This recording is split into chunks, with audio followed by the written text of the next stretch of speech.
Welcome back to the soon-to-open Museo Galleon at the Mall of Asia complex along the historic Manila Bay, not far from where the Spanish galleons from the Americas docked in the port of Manila. 1492 was the year Christopher Columbus set sail en route to discover the New World, and with it, the rise of Spain as a global maritime power. Now, that year also marked the end of the Christian Reconquista campaign in Spain, ending centuries of Moorish rule in the country. But the vibrant culture left behind by the Moors remains alive in the cities of Andalucia and in Cordoba especially. Seville may be the biggest, richest, and most famous city in Andalusia, but during the many centuries of Moorish rule in Spain, Cordoba, the former capital of Islamic Iberia, was Europe's largest and most culturally advanced city. At its prime, this former seat of the Caliphate was a progressive multicultural city, and Muslims, Jews, and Christians lived and worked together in what was once a center of science, medicine, and art in the Middle Ages.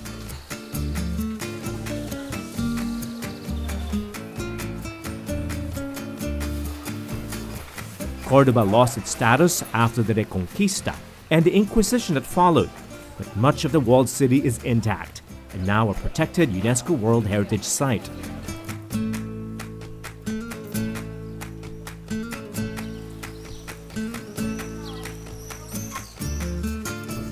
These days, the city looks more like a film set, the picture-perfect Mediterranean streetscape with narrow, winding cobblestone lanes and whitewashed houses adorned with iron grills and flower boxes.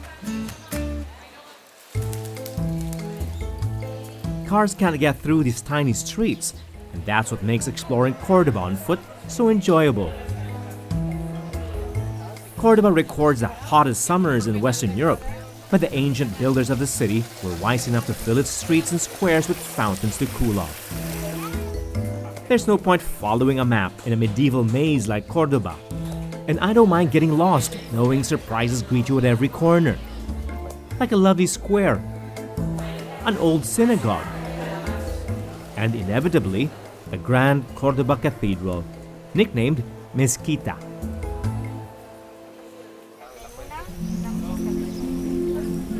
The former minaret towers over the city and lures you towards its vast courtyard with orange trees, and further through the doors of the cathedral, one of the most awe-inspiring structures you'll ever set foot on and your eyes upon.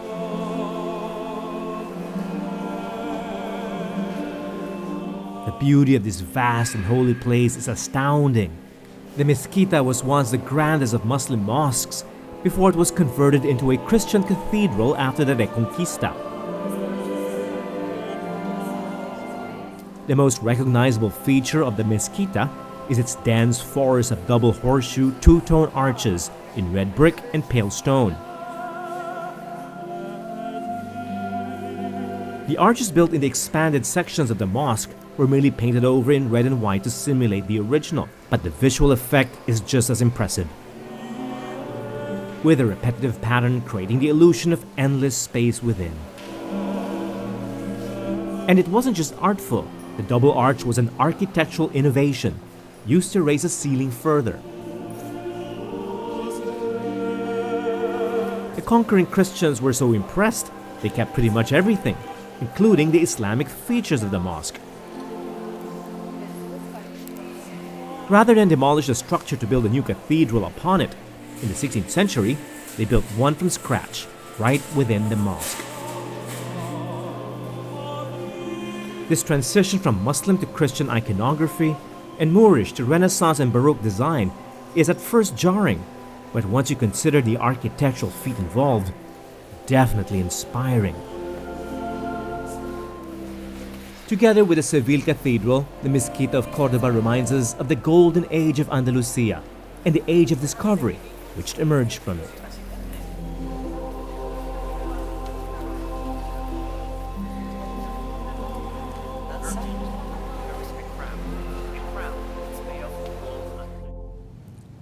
The galleons transported luxury goods around the world, but also new ingredients and new tastes. Wine was among them. Indeed, the New World wines of California, Chile, and Argentina can trace their roots to the vines that were transplanted in Spanish America.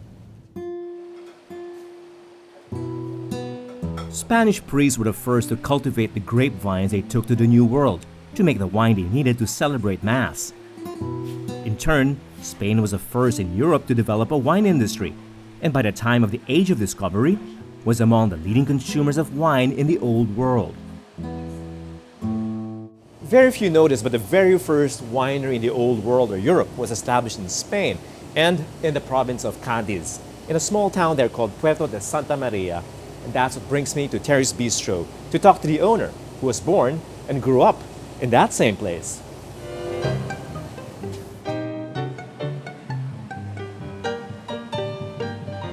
Juan Carlos de Terry is from the same Andalucian town Christopher Columbus sailed for his second voyage to America from. JC has agreed to take me on a journey of his own through Spain's greatest wine regions. We start in his hometown, Andalucia, in the so-called Sherry Triangle, the birthplace of Spain's first ever wine, sherry, from the native Palomino grape variety. I would say that the best way to talk about the terroir to sherry is define sherry is a very complex concept because you have only one grape particularly, and you make so many different wines, different types. That makes a cherry unique. So you can have a fino, you can have an oloroso, a montellado, or a sweet wine, a pure sweet wine, creams. So it's unique. It's only one grape, but so many different, I would say, blends that you can do out of that. And it's originally from a very small area of about 11,000 hectares, that's all. It's called the Sherry Triangle. It's a Sherry Triangle. The province of Santa Maria was I was born, Jerez de la Frontera and Sanlúcar, where you were one day. That's right, I was there before. Manzanilla. And I really miss the taste of sherry, but I understand you have some sherry for me today. Yeah. What is this one over here? Okay, well, this is something that I think is also coincidental because it was appointed the best oloroso in the world only 2 or 3 weeks ago by Wine Challenge in England. The award-winning Oloroso Victoria Regina from Jerez is the richest among the many styles of sherry. It's a dry, fortified wine that was aged in the cask for 80 years, producing a wine of exceptional fragrance and finesse. Our next destination in Spain is Bierzo, in the northern region of León, where the unknown and underrated native Mencía grape variety, in the hands of a legend like Álvaro Palacios at least, can produce wines with outstanding aromas and finish. The aromas, the flavors remain after drinking the wine. The finish, there's a long finish. Long finish. This means concentration, so it means that it's a wine that is going to live, you can store, it's going to live for years. It's going to live long. So this is a way to judge a wine. The estate's top wine, the 2014 La Faraona, was just awarded 100 points by Wine Advocate, sealing the reputation of Bierzo as a serious wine-producing region and Álvaro Palacios as a wine-making genius. The next stop on JC's tour is Rioja, the most famous wine region of the country. It's where Spain's most classic wine, made primarily from the local Tempranillo grape, single-handedly lifted the credibility and fortunes of the once underachieving Spanish wine industry.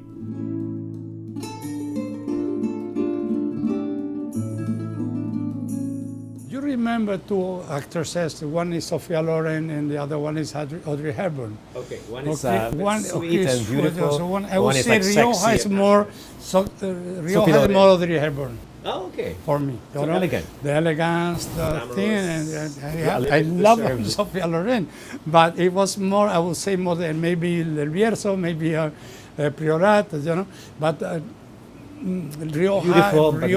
Rioja is the elegance, is the, I would say the finesse, like the refinement.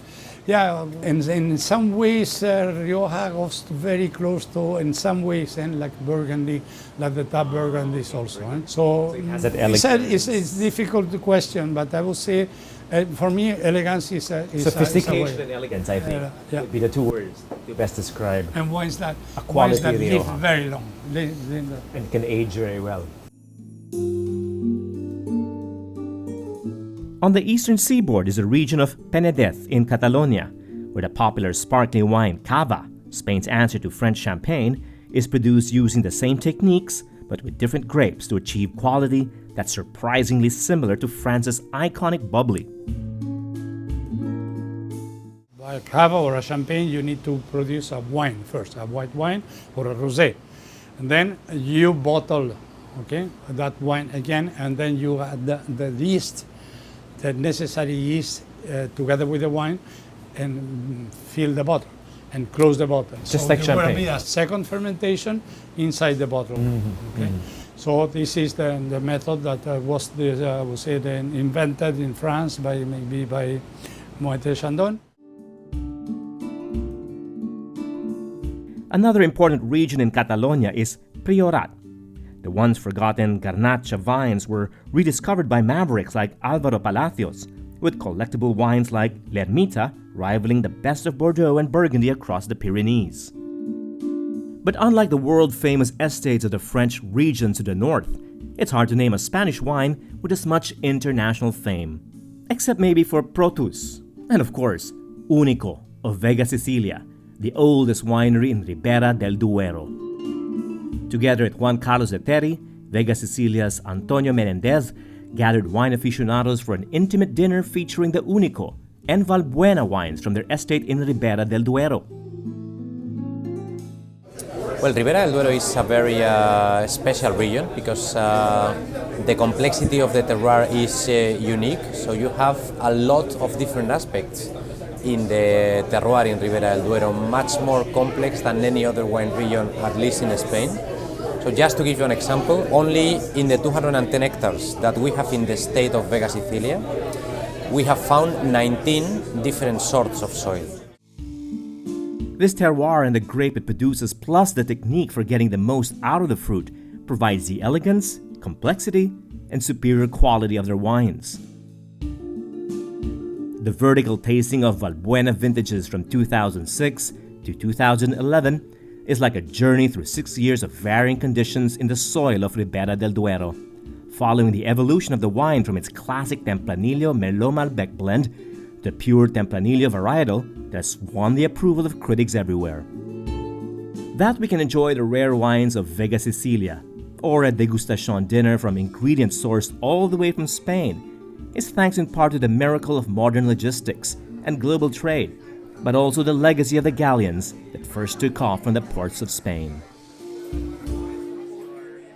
And that's all for this episode of Executive Class. I'm David Celdran. Thanks for watching.